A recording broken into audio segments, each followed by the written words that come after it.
Emily! I know. I missed you too. Let her enjoy the moment. She's been visiting your door every morning for the past 300 years. Oh, it must have been so hard on her. Not just her. I suppose that's why I might have been a little curt before. A little? You already made the ultimate sacrifice once. Maybe I'm in no rush to see you do it again. We do not choose our destiny. But we can choose to duck. First lesson you ever taught me. And still the most important. Especially now that you have all these eyes on you. I have noticed. To these people, you are a being of myth and legend. A grand hero of old. And they're right. You are a hero. But I also know the battle that rages within your soul. It's not enough that you are a hero. You need to decide what type of hero you will be. I'm sure there will be plenty of opportunity for that in the days to come. For now, I would head to the Forge. Our new guests are eager to show you something. This was a lot easier when it was just you and I beheading the Dark Legion as we traipsed through the woods. Don't forget about Agatha. I never could.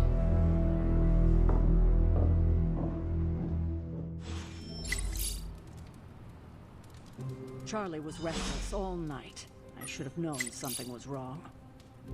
We'll talk more later, but for now, Stark has requested your presence in the Forge. I think he has another present for you.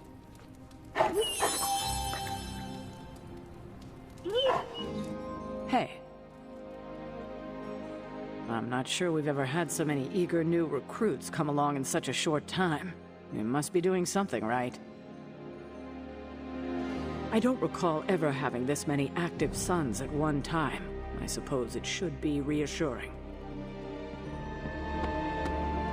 Next thing I know, the Sanctum is airborne and covered in slime. Heard you had a nightmare. In the words of Agami Ito, don't be afraid. Bad dreams are only dreams. Hunter. Let's talk later, Hunter. Tony will start pouting if you keep him waiting too long.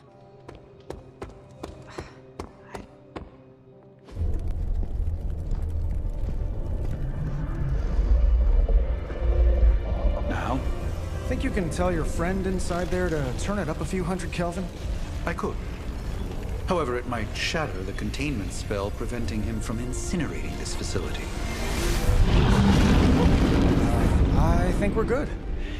And just in time. The Forge has certainly changed. Right. Caretaker said this all happened after your siesta. What spooky castle would be complete without its own Babylonian demon-powered furnace? Sumerian fire demon. His name is Babs. Oh, now it all makes sense. Well, once you get past the esoteric terror of the situation, I've found this thing actually has some uses.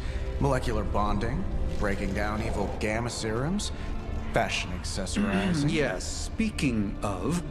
Oh, right. It's ready. Your armor seemed to offer minimal protection against the venom creature. I noticed. Yeah, I thought you could use an upgrade. Well hammered, well fired. Caretaker did not mention that you two were such skilled smithies.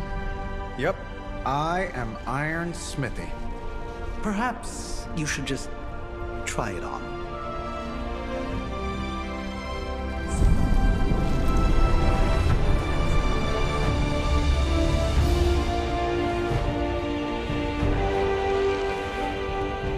Still think I could have used a cloak.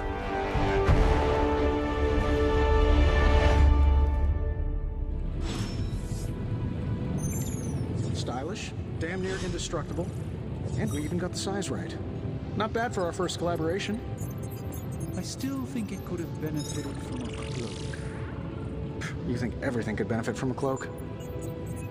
I do not. Oh, I've heard the things you whisper to your cape when you think no one's listening. Ah, the joys of sharing a workspace. And I'll have you know this cloak has helped me save the universe from extinction on countless occasions. Could you at least tell it to stop rearranging things on my side of the cave? I have, but it considers you something of a slob. You know, I have a great psychiatrist in the city. Maybe you should talk to him. Although, I think he's working for Hydra right now.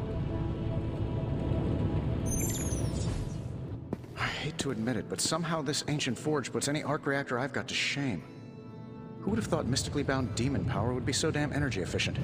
Or carbon neutral? Certainly got that new suit of yours done a lot faster than I expected. Speaking of, what's the verdict, boss? It is nice having an armorer on demand. Anytime. I tried to make this version a little less palatable to that symbiote thing. Was this close to making it menthol flavored.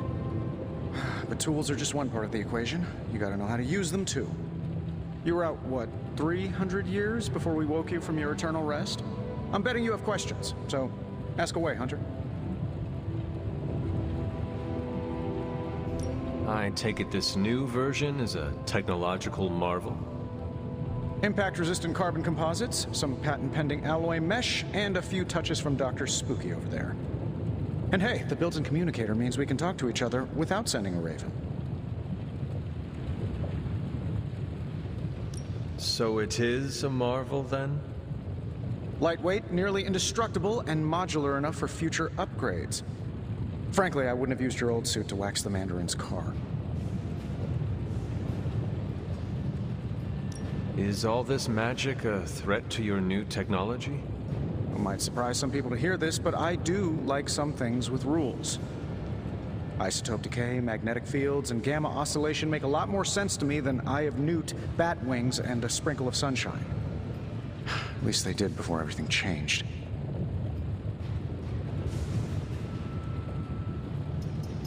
But you and the doctor seem to work well together.